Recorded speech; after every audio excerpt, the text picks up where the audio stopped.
Morning, friends. Let's read 1 Corinthians 1 and verse 10.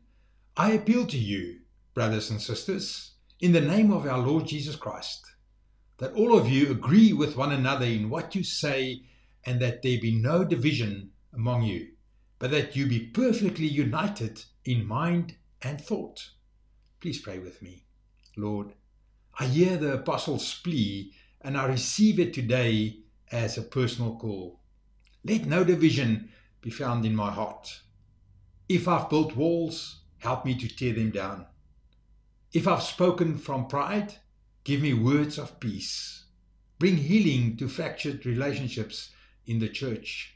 Align our hearts with your heart and our words with your word. May our unity not be based on uniformity, but on love, humility, and the truth in Christ. Let the church rise, joined together, standing strong. In Jesus' name, amen.